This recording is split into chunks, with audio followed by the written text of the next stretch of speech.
Bonjour, nous allons encore apprendre la langue Wobé. Apprendre la langue Wobé de Côte d'Ivoire. Livre de lecture CP1 en Côte d'Ivoire dans les années 2000. Leçon 23. J'observe le dessin pour lire la phrase clé. Donc, je rappelle que j'enseigne depuis quelque temps la langue Wobé sur YouTube à ceux qui veulent bien apprendre cette langue. Donc, aujourd'hui, nous sommes à la leçon 23. Donc, je dis bien, j'observe le dessin pour lire la phrase clé. Donc, voici un dessin. Voici donc un dessin et donc il y a une phrase clé à l'étude. Donc la phrase clé, c'est la phrase à l'étude. Donc je la lis pour vous. Éloi montre son ardoise. Éloi montre son ardoise.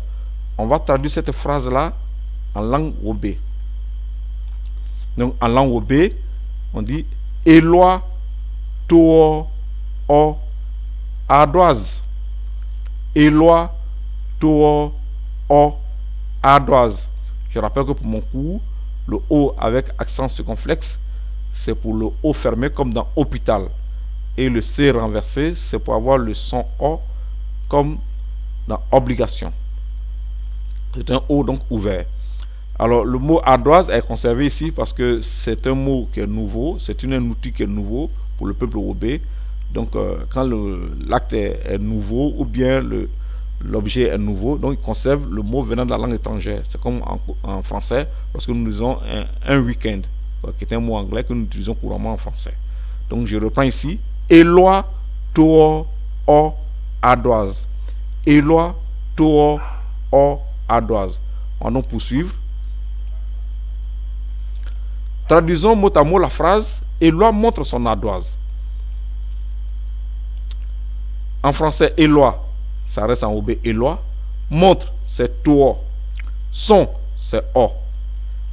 Ardoise, ça reste ardoise. Alors le son, j'ai écrit avec H, C, parce que je veux le distinguer. De chaque fois, il y a beaucoup de o. Donc je veux commencer à faire un dictionnaire Wobé. Donc il faut que je m'apprête. Profitons de cette phrase à l'étude qui porte sur un acte d'un écolier pour dire en langue Wobé les noms de quelques éléments liés à l'école. La prononciation en Wobé est en rouge. Leçon 23, nous sommes aujourd'hui à leçon 23. À l'école. Comment on dit à l'école en Wobé? On dit e, klain, mei. Alors, e, klain, mei. Je voudrais rappeler que le son que j'ai recherché en écrivant M, apostrophe M-I-N, c'est mais. Quand je dis à Google de me transcrire mais, Google dit je ne comprends pas, je ne comprends pas. Donc en attendant, j'ai écrit M apostrophe M-I-N. Mais sachez que le son que je recherche, c'est mais. Donc je lis ici, à l'école, on dit e, plein, main. On va donc poursuivre, même s'il y a eu quelques difficultés pour transcrire. Une école, comment on dit une école en Wobé? On dit klein bou. Bon, là j'ai réussi à transcrire. Klein bou. Voici donc une école. Voici donc des élèves. On continue. Un élève, un écolier, comme on dit ça en Wobé, on dit klein ju san. Je reprends. Klein ju san. On continue. Un maître, un instituteur, comment on dit ça en Wobé? On dit klein missier. Je reprends. Klein missier. Je voudrais dire que missier est une déformation du mot monsieur. Voilà. Donc un enseignant tel qu'on le conçoit maintenant, bon, c'est un personnage nouveau en pays où c'est le Wobé. Voilà. Donc ils ont gardé le mot monsieur, mais qu'ils prononcent missier. Le Wobé que je vous apprends, c'est le Wobé courant, tel qu'il se parle couramment. Hein. Donc ils disent klein missier. On va le garder avec toutes ses perfections et tous ses défauts. Voilà, klein missier. Un papier, un livre, comme on dit ça en Wobé, que ce soit un papier ou un livre, on dit sbe. Je reprends, sbe. On avance. Toujours en ce qui concerne l'école, voici un acte qui est courant. Suivez. Teddy est en train d'étudier. Comment on dit ça en Wobé? On dit Teddy nie sbe di mea. Je reprends. Teddy nie sbe di mea. Ok. Donc est en train de, c'est nie. Étudier à l'infinitif, c'est sbe di mea. Voilà, Teddy, il est en train d'étudier. un autre acte qui est courant et qui est en relation avec l'école. Le voici. Donc, voici une jeune fille qui est en train d'écrire. Voici la phrase que je vous propose.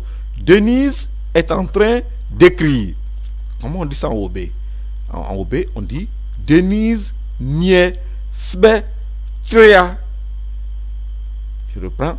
Denise nie sbe tria. Voilà. Donc, est en train, c'est nie. Écrit, c'est sbe tria.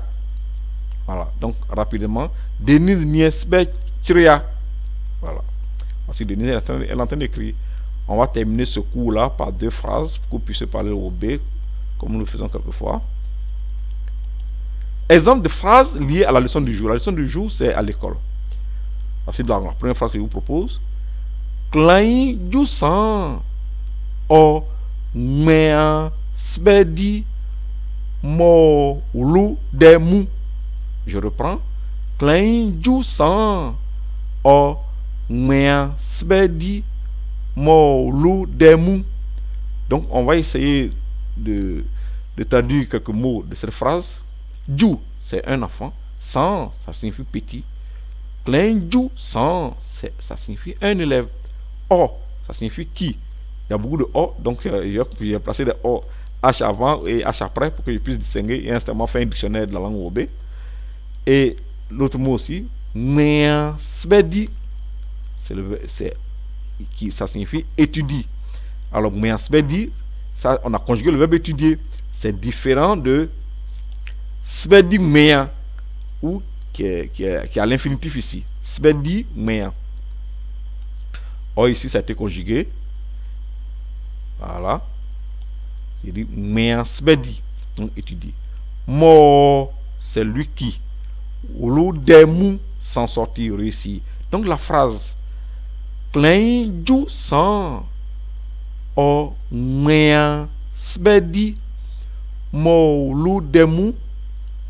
Si on a traduit en français, on dit c'est l'élève qui étudie qui réussit.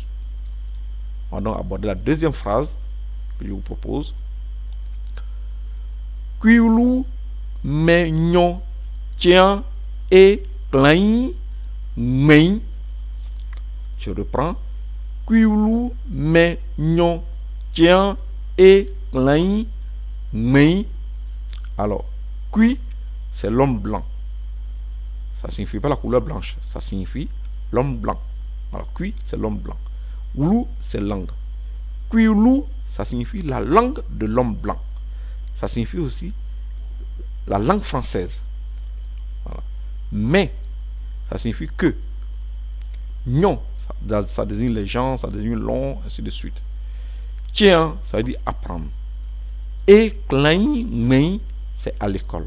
Donc la phrase Kuru, me, nyon, tiens, et klein, main, si on la traduit en français, on va dire c'est le français que l'on apprend à l'école. Je vous dis merci.